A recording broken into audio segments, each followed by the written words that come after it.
So Josh, hot water system looks fantastic. Really come up with a treat, mate. Really appreciate it. Thanks, Mick. What are all these valves for? So basically, all these valves are, we've got to put a little bit of insulation on these yet, but basically you've got your cold water coming in through this valve here. This is what we call a trio valve. So it's an isolating, non-return, and pressure limiting valve.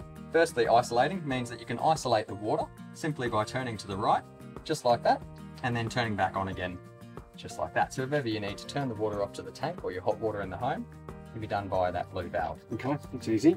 Non-return, meaning that the hot water cannot escape back through to the cold water line. And pressure limiting, meaning that it limits the pressure incoming to the tank, safe working pressure to the tank, and also reducing the risk of damage to your home.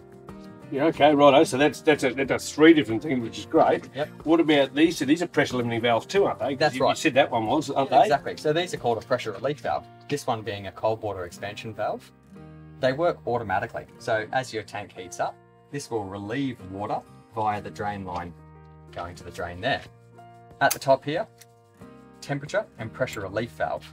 This one relieves pressure out of the tank as it heats up. So it builds up steam and relieves via the drain line, but the temperature side of it is a fail-safe. So basically, if your thermostat in the tank was to fail, this would relieve water out of the tank at 99 degrees, protecting the tank from overheating.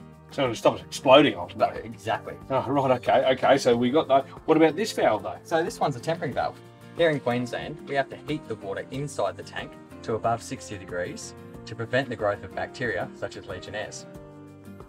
Through the valve comes hot water and cold water to give us a maximum of 50 degrees coming into the home to prevent scalding or burns. Okay, right, so the law is that we are getting up to 60 degrees so that we actually protect the water and get away from those, and this is actually to make sure we don't burn ourselves. That's right. Okay, fantastic. Yeah, so is there anything I need to do from a maintenance point of view to make sure that the hot water system that you put in continues to work really well? Yeah, definitely. Look, there's a really handy note just at the very top here above the valve.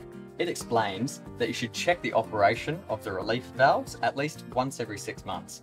That's done by just putting your finger underneath and your thumb on top, and just a light pull to make sure that water comes through the drain line to the drain. That means that the valve is in working condition.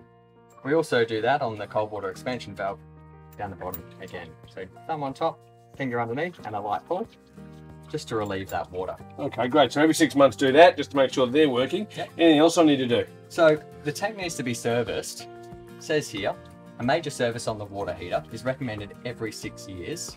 In the absence of the service in the 6 year after installation, if it contributes to a product failure, it may void your warranty.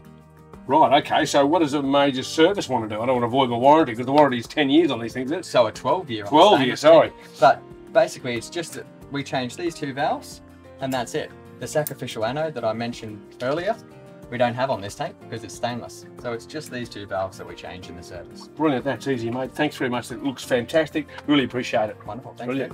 you.